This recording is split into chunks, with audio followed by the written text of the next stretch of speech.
Why do urinals in fancy restaurants have ice in them? Asks Paul P., a middle-class white male from Jacksonville. From YFORUM, it's Dare to Ask.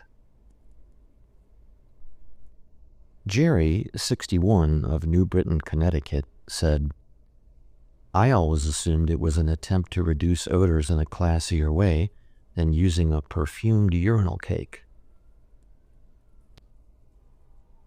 Mark from Michigan replied, It's so if you don't flush, the hot urine will melt the ice and kind of flush it for you. If you don't flush a urinal, the salt in your urine will build up and clog the pipes.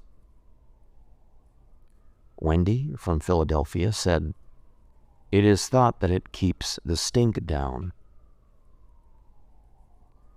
Bruce, 49, from Newark, New Jersey, had the following to say. Mostly it's due to dropped ice, or when people in restaurants claim they have something in their glass, they dump the remains there. They aren't supposed to, but depending on your server and their attitude, you might not worry about it and take care of business. Here's what we found.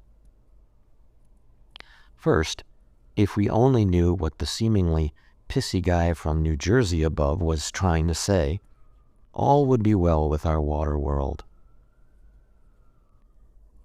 Public urinal deodorizing is a complicated thing. Para-dichlorobenzene-free urinal cakes, anyone? Waterless no flush? Sanor system? Plain old ice chips? We shudder at all the choices. And since the chap who asked us this probably didn't want to go Googling it at work, there we were to provide comfort and sanitation. Sanity.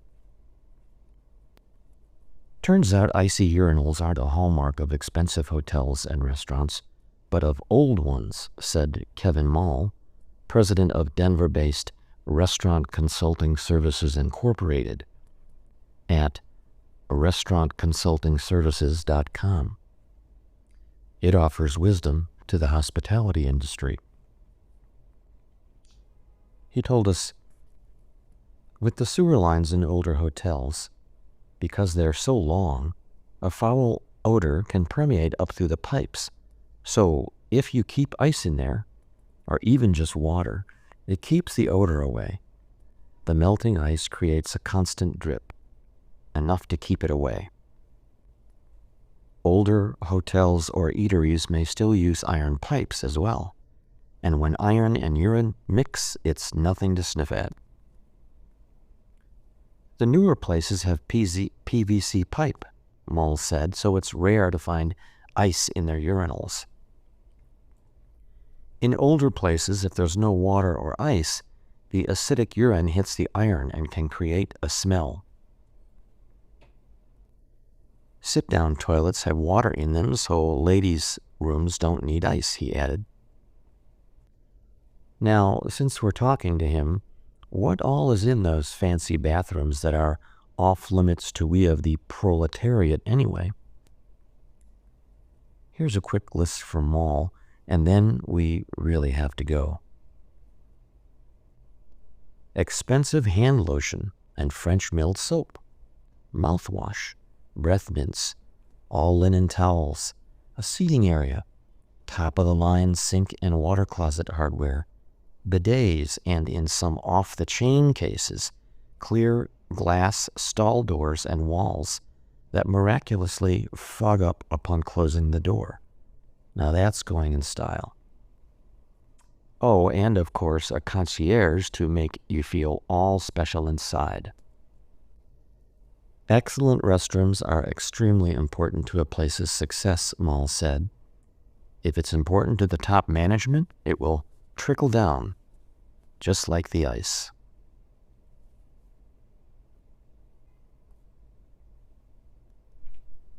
B, 25, an Asian, from San Diego, asked, why are American-born or American-raised Asian children taller than non-American-born Asians. Nicole, who's 19 and from Toronto, told us, "I too am taller than my mother and am catching up on my father. My mom agrees I ate much better than she did as a child, partly for financial reasons and partly because her generation had more knowledge about the healthiest foods for their children." Augustine, who's white and from Columbia, South Carolina. "It may also be growth hormones are finding their way throughout the food chain. When I graduated from high school in 1978, being 6 feet was regarded as tall.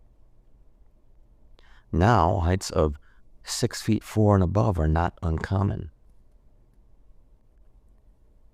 25-year-old Beth, who's white from the United Kingdom, replied, "Current knowledge on evolution would say we can't genetically evolve into a population of taller people in just a few generations. So most likely it's that we have had different diets." Yan, 28 and Asian, out of Atlanta, had this to say, "I think it is because the United States is much larger than Vietnam, and you get to move around and have different experiences. An example is a goldfish. If you put one in a bowl, it will grow to a limit depending on the bowl. Take the fish and throw it in a lake. The lake is now the limit to how large the fish can grow." 31-year-old Doug, who is white from Seattle, said, "Quantity and quality of diet.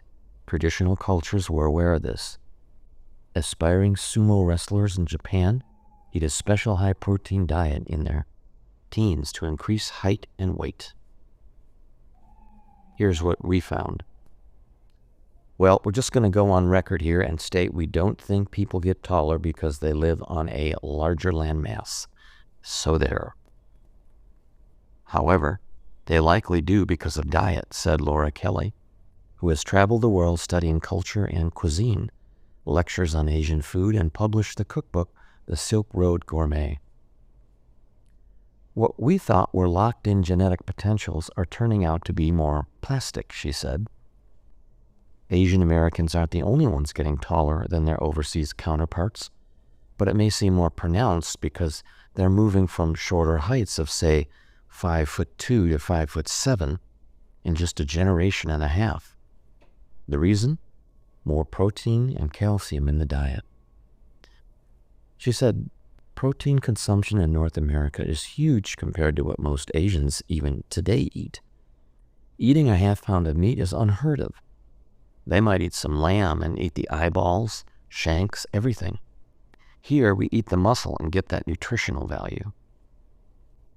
The Western diet and lifestyle is not perfect, of course. There's sugar and fat, and there's sitting around. A lot of that. We aren't seeing it with Asian Americans yet, but with Native Americans, as they've moved from indigenous ways, you have seen huge increases in weight and diabetes," Kelly said. "It's also happening in India. As they move to adopting a Western lifestyle, you see an increase in heart disease." For more on this groundbreaking cross-cultural Q&A project, visit youdaretoask.com.